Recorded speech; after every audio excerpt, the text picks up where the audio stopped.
Selanjutnya yaitu pembahasan tentang modul 1. Ya, karena UT itu kan merupakan pembelajaran jarak jauh. Jadi sebenarnya saya tidak boleh menjelaskan terlalu banyak. Tapi pembelajaran itu lebih difokuskan pada suatu diskusi kelas. Nah, tapi sebelum kita mau berdiskusi, ya mungkin sedikit materi yang ingin saya sampaikan pada saat pertemuan hari ini. Nah, nanti setelah penyampaian materi dari saya ini, kita akan berdiskusi, ya. Nah, nanti di akhir itu kita akan membahas tentang latihan yang ada di modul. Nah, saya tidak mau memberikan soal-soal yang dari saya, enggak. Tapi saya maunya lewat modul itu. Harapannya apa? Kalau soal-soal tes formatif, latihan pada modul itu sering kita bahas, sering saudara pelajari, yaitu kemungkinan besok akan muncul pada UAS. Karena nilai saudara tergantung juga pada UAS. Kalau tutorial itu saya yakin sangat besar nilainya dari tutor. Tapi kalau pada waktu UAS itu yang sangat sulit. Banyak mahasiswa tidak lulus itu kemungkinan dari UAS-nya dan absensi. Modul pertama itu pembelajaran matematika berdasarkan KBK. KBK itu apa? KBK itu adalah kurikulum berbasis kompetensi. Nah, jadi kompetensi umumnya apa toh pada modul 1 ini? Kenapa kita harus mengetahui pembelajaran matematika berdasarkan KBK? Yang pertama, kompetensi secara umum itu mengenal dan memahami kecenderungan dan ragam model pembelajaran masa kini. Nah, itu. Jadi mengenal dan memahami model pembelajaran masa kini serta menerapkannya dalam pembelajaran matematika di sekolah. Jadi harapannya saudara itu paling nggak mengenal dan memahami serta mampu menerapkan. Tidak hanya cuma sebatas mengenal dan memahami saja. Lalu kompetensi khusus pada materi modul 1 ini, yang pertama adalah menjelaskan teori-teori belajar. Nah, jadi pembelajaran matematika itu tidak hanya sebatas muncul saja, enggak. Itu banyak sekali tokoh-tokoh yang mencetuskan teori-teori belajar. Ya, itu. Jadi teori-teori belajar itu sangat banyak sekali. Ada Mordecai, John Peayce, ada Vygotsky, ada Ausubel, dan lain sebagainya. Itu banyak. Nah, mereka membahas tentang pembelajaran matematika. Lalu saudara bisa menerapkan dan mengembangkan secara kreativitas. Mengembangkan kreativitas siswanya. Jadi siswanya bagaimana dia bisa lebih kreatif dalam belajar matematika. Nah, pada materi ini di modul itu ada beberapa petunjuk belajarnya. Karena ini kan merupakan pembelajaran jarak jauh. Jadi tutor itu sebagai fasilitator saja. Nah, kalau memang ada hal yang urgent dan tidak paham, nanti bisa ditanyakan.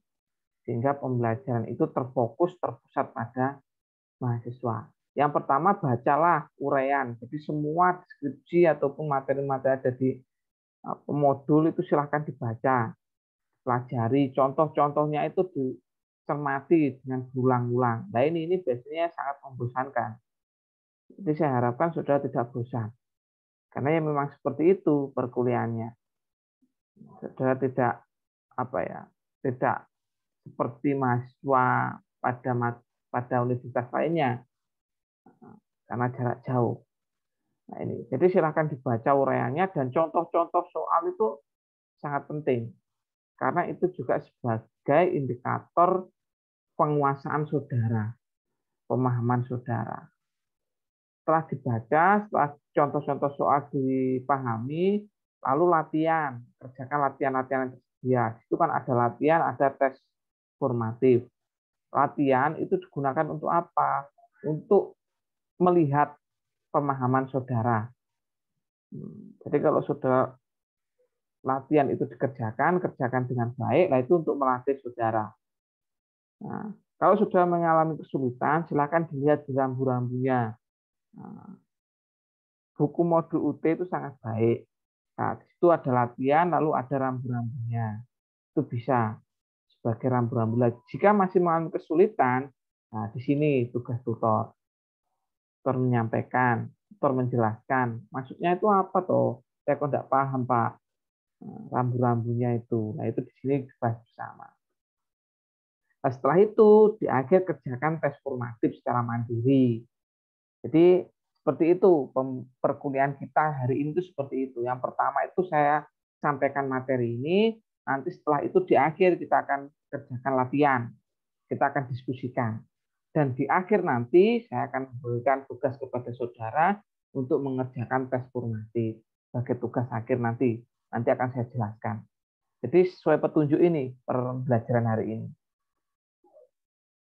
Landasan. Nah, landasan pembelajarannya. Landasan pembelajaran matematika berdasarkan KBK itu ada beberapa teori. Salah satunya teori pembelajaran terdekai, teori pembelajaran Ausubel, teori pembelajaran Jong PAC. Ini bukan Jean Piaget ya, tapi bacanya Jong PAC. Lalu yang keempat ada teori pembelajaran Vygotsky. Lalu yang kelima ada teori pembelajaran George Polya. Nah, ini yang paling tenar di pendidikan matematika, karena saya kan dosen pendidikan matematika. Jadi namanya George Polya sangat terkenal pemecahan masalah. Lalu ada teori pembelajaran Van Hill, ini berhubungan dengan geometri. Geometri tentang bangun-bangun.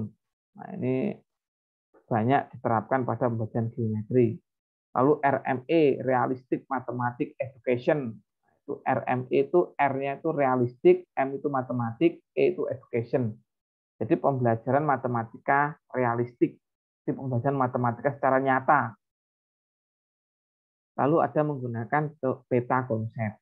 Nah, ini adalah landasan pembelajaran matematika. Ini adalah teori-teori yang mendasari. Bagaimana saudara menyusun suatu metode pembelajaran dengan menggunakan teori-teori ini. Yang pertama kita bahas secara singkat, yaitu teori pembelajaran terdikai. Nah, teori pembelajaran terdikai itu disebut juga dengan teori penyerapan. Menyerap. Itu adalah teori pembelajaran terdikai. Jadi terdikai itu mengilustrasikan bahwa anak itu atau peserta didik itu seperti kertas putih. Jadi mereka belum tercoret sama sekali. Jadi kertas putih. Nah, kertas putih itu bagaimana kita seorang guru, seorang pendidik dapat melukiskan, dapat menuliskan, dapat apa ya, membuat kertas putih itu menjadi suatu tulisan-tulisan yang rapi, suatu gambar-gambar yang bagus. Nah, itu adalah teori terdikai. Dari peserta didik dan apa ya, suatu yang kita berikan itu apa, yaitu pengetahuan. Nah, itu. Jadi pengetahuan yang kita tuliskan pada kertas putih itu. Nah, ini adalah suatu teori dari terdikai atau teori penyerapan. Jadi kita memberikan. Ini dasarnya bahwa pembelajaran itu adalah guru itu adalah memfasilitasi pengetahuan. Belajar pada dasarnya pembentukan dari hubungan atau ikatan antara keadaan dan tanggapan. Apa maksudnya ini? Kok ada keadaan tanggapan? Nah, itu maksudnya ini. Keadaan adalah guru membuat situasi belajar dengan banyak latihan soal. Nah, ini drill soal itu juga bisa. Kata lainnya ada drill soal. Itu keadaan.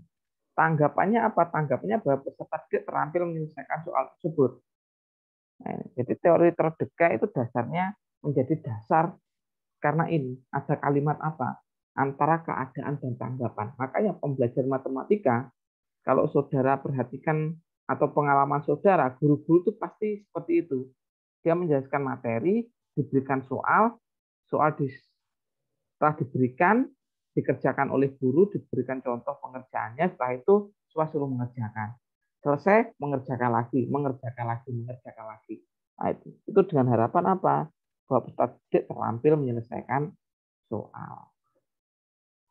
Lalu yang berikutnya teori pembelajaran Ausubel. Teori pembelajaran Ausubel itu berbeda dengan terdikai tadi. Kalau Ausubel itu bahwa teori disebut dengan teori makna atau meaning theory. Nah, teori kebermaknaan. Nah, di situ bahwa belajar itu harus memberikan suatu kesan yang menarik bagi siswa. Nah, itu adalah Ausubel. Jadi teori bermakna itu bahwa belajar itu memberikan pengalaman yang menarik bagi siswa. Kita harus sampaikan kepada siswa bahwa matematika itu bermakna dalam pembelajaran. Jadi matematika itu bukan sesuatu yang harus dilupakan begitu saja, tapi bermakna, memberikan kesan. Itu. Jadi bermakna, itu adalah teori Ausubel. Kebermaknaan itu merupakan struktur matematika dalam memudahkan pemahaman atau understanding. Kebermaknaan ini bisa saja melalui konstruksi, mengkonstruksi pengetahuan, membangun pengetahuan. Jadi seperti itu. Jadi kebermaknaan itu adalah memudahkan pemahaman. Karena bermakna itu kita lebih paham. Ya kan? Biasanya itu kalau bermakna itu kan teringat-ingat terus. Mantan itu kalau mantan yang bermakna, mantan yang baik itu akan selalu diingat-ingat. Katanya anak muda kan seperti itu. Yang punya mantan tapi kalau saya kan tidak punya mantan, saya itu tidak pernah pacaran, tiba-tiba nikah gitu saja. Itu jadi bermakna. Jadi bermakna. Kalau bermakna itu pasti mudah pahamnya. Kebermaknaan itu penyajian konsep matematika dalam bentuk bagan. Nah, dalam bentuk bagan itu bisa diagram, bisa peta, rangkuman itu bisa. Karena biasanya anak atau orang itu lebih cenderung bosan jika deskripsinya terlalu panjang. Maka perlu dipeta-petakan. Itu kebermaknaan. Nah, seperti ini ya sebenarnya suatu rangkuman. Rangkuman dalam bentuk poin-poin. Namanya PowerPoint, bukan PowerText. Jadi poin-poin yang disampaikan. Setelah Ausubel, Tordikai, lalu ada teori pembelajaran Jong Piaget. Itu bacanya Jong Piaget ya. Kalau tulisannya Jean Piaget, tapi bacanya Jong Piaget. Ini adalah teori seorang ilmuwan teori pembelajaran yang sangat terkenal. Terkenal dengan teori perkembangan intelektual. Jadi seorang itu memiliki tingkatan-tingkatan intelektual atau kognitif tersendiri. Nah, Jong Piaget itu membagi menjadi 4 tahapan seorang. Yang pertama adalah sensori motor. Itu anak usia 0 sampai 2 tahun. Sensori motor itu hanya bisa apa ya? Ya melihat. Sensori motor itu melalui inderanya. Jadi anak-anak usia sekian itu kebanyakan menggigit. Nah, itu kan. Dia apapun yang ada di sekitar dia pasti pegang. Dia tidak tahu apakah itu berbahaya, tidak tahu. Jadi anak usia 0 sampai 2 tahun ini segala sesuatu itu inginnya dipegang, inginnya dirasakan. Nah, itu disebut dengan sensori motor. Sensori itu kan indera penggerak. Lalu usia 2 sampai 7 tahun itu praoperasional. Jadi dia dasar-dasar melakukan. Nah, itu sudah mulai belajar. Anak-anak usia 2 sampai 7 tahun, dia sudah mulai belajar. Lalu operasional konkret 7 sampai 11 tahun. Nah, ini mulai anak SD. Masuk ke jenjang hampir SMP. Ini operasional konkret itu maksudnya melakukan hal yang nyata. Kalau praoperasional ini masih dalam bentuk apa ya? Bayang-bayang. Nah, makanya anak usia 2 sampai 7 tahun itu sering dia ngomong-ngomong sendiri, dia berimajinasi, itu praoperasional. Ya kan? Dia itu masih terbayang-bayang, belum melakukan. Nah, beda sama operasional konkret. Nah, kalau oh ya, praoperasional itu contohnya anak kecil itu masih belajar memasak masakan itu kan. Nah, itu praoperasional. Jadi dia berimajinasi. Kalau operasional konkret, ya dia sudah mau melakukan. dia sudah mulai bisa naik sepeda, dia sudah mulai memasak-masak, masak yang dimakan, meskipun dia masak-masakan tapi kan sudah mulai makan beneran. Itu usia 7 sampai 11 tahun. Membuat es campur, itu sudah es campur yang dimasak sendiri, dimakan. Itu operasional konkret. Makanya di anak-anak SD itu sekarang ada pengembangan minat. Itu contohnya tata boga, itu salah satu operasional konkret. Lalu operasional, itu anak usia sudah di atas 11 tahun. Nah, itu sudah operasional, sudah melakukan yang secara operasional itu secara tahapan, secara aturan. Nah, itu sudah mulai bisa. Nah, itu di operasional, melakukan 11 tahun. Itu sudah mulai bertanggung jawab. Ini sudah mulai SMP, enggak salah. Ini disebut dengan intelektual anak. Ini anak ya. Nah, karena ini adalah perkembangan teori intelektual. Ini Jong Piaget yang menyatakan. Nah, ini seperti ini. Si kecil mendapatkan pengetahuan melalui panca indera, perkembangan bahasa, operasional itu menjadi sudah mulai berpikir logis, operasional konkret. Kalau operasional formal itu si kecil dapat menggunakan logika untuk menyelesaikan masalah. Itu adalah tahapan-tahapan teori pembelajaran Jong Piaget. Lalu ada Vygotsky, itu fotonya keren itu orangnya, rambutnya kelimis itu. Nah, itu Vygotsky. Nah, kalau Vygotsky ini berbeda, bahwa perkembangan anak itu terjadi karena interaksi dengan masyarakat. Beda dengan Jong Piaget. Kalau Jong Piaget itu sudah bawaan dari lahir, ada 4 tahapan operasional tadi. Tapi kalau Vygotsky tidak. Perkembangan kognitif anak itu dipengaruhi oleh interaksi dengan masyarakat, oleh sekitarnya. Nah, itu kan biasanya berbeda. Anak usianya sama, anak desa sama anak kota itu sudah cara berpikirnya sudah berbeda. Nah, itu yang mempengaruhi teori kognitif Vygotsky. Kalau di desa itu anak SMP itu masih kekanak-kanakan. Tapi kalau di kota itu sudah berbeda. Anak SMP itu mungkin sudah pacar-pacaran. Nah, gitu. Jadi pengaruh dari lingkungan. Nah, ini adalah implikasi teori Vygotsky dalam pembelajaran matematika. Ada pembelajaran matematika di kelas hendaknya bersifat interaktif. Karena apa? Interaksi sosial, interaksi masyarakat. Peka terhadap pengetahuan yang mungkin diberikan siswa dalam situasi belajar. Siswa terkadang memiliki pemikiran yang kritis. Nah, itu jangan ditolak, jangan dilarang. Nah, kita bawa. Itu bisa sebagai suatu suatu kasus yang bisa dikembangkan. Penguasaan pemecahan masalah, penyajian beberapa masalah, mendorong, menggali, tujuannya guru kan sebagai fasilitator, mengusahakan agar siswa menerangkan dan memberikan alasan. Lalu teori pembelajaran George Polya. Nah, ini adalah dalam matematika itu tingkatan yang tinggi. Karena apa? Di sini pemecahan masalah. Nah, kalau dalam matematika itu ada 5 standar proses. 5 standar proses itu adalah salah satunya problem solving. Ada problem solving, proof and reasoning, lalu ada representasi, kognitif, koneksi, dan komunikasi. Jadi ada 5. Nah, pemecahan masalah ini adalah dalam pendidikan matematika itu adalah salah satu proses, standar proses. Nah, kalau George Polya dalam pemecahan masalah itu sebenarnya ada 4 tahapan. Tahapan yang pertama adalah memahami masalah, understand the problem, memahami masalah.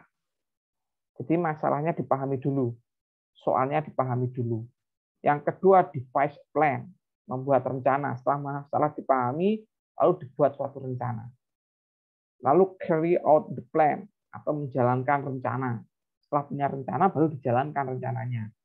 Setelah itu look back, atau melihat kembali. Nah, terus setelah itu dikoreksi. Kalau bahasanya guru-guru itu, kalau sudah selesai ujiannya, sudah Pak, ayo koreksi lagi. Itu adalah look back gitu, atau melihat kembali. Nah, George Polya yang disebut dengan masalah itu adalah suatu hal atau pernyataan untuk melatih pikiran melalui kegiatan penemuan, diskusi, dan penalaran. Itu disebut dengan masalah. Jadi kalau suatu soal diberikan kepada siswa, siswa itu bisa menemukan melalui penemuan, lalu melakukan diskusi, dan melakukan penalaran, itu disebut dengan masalah. Tapi kalau soal itu diberikan ternyata siswanya tidak diskusi, siswanya tidak menalar, langsung bisa dikerjakan, itu berarti bukan masalah. Nah, jadi ada 3, bahwa itu disebut dengan suatu masalah jika ada suatu kegiatan menemukan, suatu kegiatan diskusi, ada suatu kegiatan penalaran. Nah, itu yang disebut dengan pemecahan masalah. Yang disebut dengan masalah. Pemecahan masalah adalah suatu tugas yang mana pertama ciri-ciri masalah itu yang pertama siswanya itu tertantang untuk menyelesaikan. Nah, itu baru disebut dengan masalah, tertantang. Kalau tidak tertantang ya bukan masalah. Nah, lalu yang kedua, seorang tidak punya prosedur yang siap pakai. Jadi yang disebut dengan masalah itu dia tidak siap menghadapi. Tiba-tiba seperti ini, nah itu masalah. Tapi meskipun tiba-tiba seperti itu, dia masih punya punya semangat untuk menyelesaikan masalah. Prosedurnya. Yang ketiga, seorang harus melakukan usaha untuk memperoleh penyelesaian. Nah, ini disebut dengan masalah. Lalu yang berikutnya itu teori pembelajaran Van Gil. Nah, teori pembelajaran Van Gil ini ada satunya teori yang berhubungan dengan geometri. Oh, maaf, bukan satu-satunya. Masih ada beberapa teori tentang geometri juga. Tapi yang terkenal ada teori belajar Van Gil. Nah, ini adalah urutan. Hierarkis itu urutan. Jadi harus berurutan. Tidak boleh meloncat. Hierarkis itu adalah urutan. Belajar geometri ada levelnya, ada 4 level. Yang pertama adalah level 0, itu visualisasi. Menggambar, membangun, memilah, membuat, itu visualisasi. Jadi masih menggambar. Anak SD itu level 0, itu menggambar. Suruh menggambar apa? Bangun datar. Bangun datarnya apa? Yaitu persegi panjang. Itu suruh menggambar. Lalu memilah. Nah, buku itu termasuk benda yang menyerupai apa? Persegi panjang atau persegi, atau jajar genjang, itu memilah. Lalu membuat, disuruh mencari, itu salah satu membuat, mencari atau mungkin membuat alat atau membuat benda yang berbentuk persegi, yaitu itu level 0. Lalu level 1 itu analisis, itu klarifikasi berdasarkan bentuk dan nama. Ini namanya apa ini? Nah, kalau bentuknya seperti ini disebut apa? Lalu disuruh mengukur panjangnya berapa, lebarnya berapa, itu sudah menganalisis, sudah level 1.